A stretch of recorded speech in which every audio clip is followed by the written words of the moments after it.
Some little while ago, the American magazine Newsweek ran a long article on teenagers and what they're really like. Now, along with predictable disclosures about teenage attitudes to smoking, drinking, new dances, television, hairstyles and makeup, Newsweek also made what many may think a surprising discovery.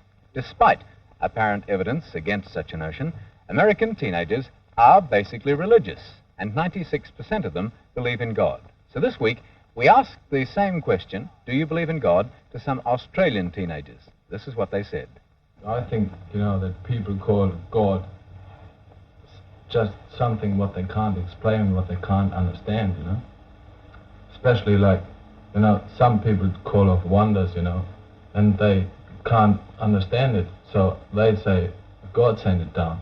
I believe in a God, but not the God that everyone, believes in. Not a normal Christian image. There's a certain time you begin to think for yourself, and I seem to have thought out that that's right for me. So I'm satisfied. Mind you, the Christian church has been doing quite a lot of rather good promotion lately too. You see Jesus Christ with a great big whip. And he's saying, he was not a man of peace, he was a violent, vital young man, all this sort of thing.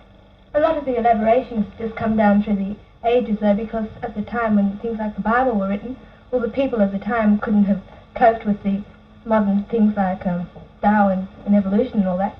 So a lot of those stories that help make up Christianity, that explains them, but it's still the basic truth behind it. Well, I don't think I could be bothered believing in God. What, in religion? Why?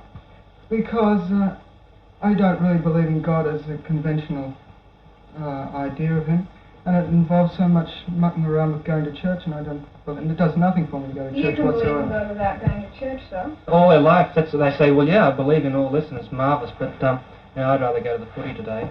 And they don't worry about it, and then they feel, all right, so now I'm going to die, that something happens to them, and they can feel death coming on, so then they start praying and they think, because I say, dear God, I'm sorry now, that it's all going to be forgiven, they're going to walk up through the pearly gates and shake St. Peter's hand.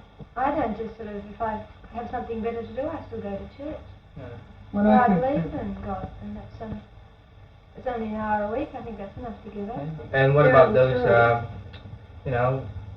what powers he had and all that? We were taught about that in school, but come to think of it now, it's pretty silly sometimes.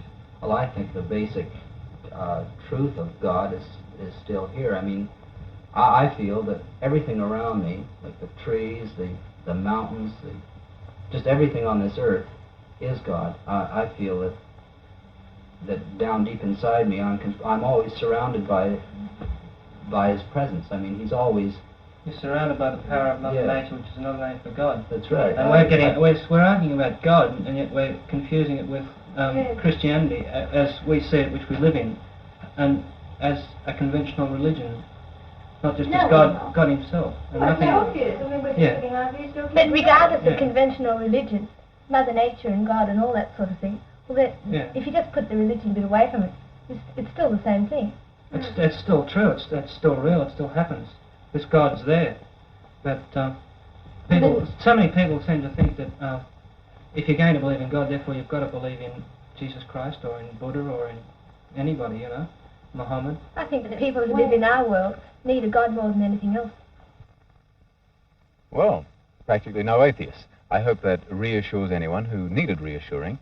Now, those teenagers at least, and I imagine they are representative of the majority, not only believe in God, most of them go to church as well. And perhaps that's more than can be said for some of the rest of us.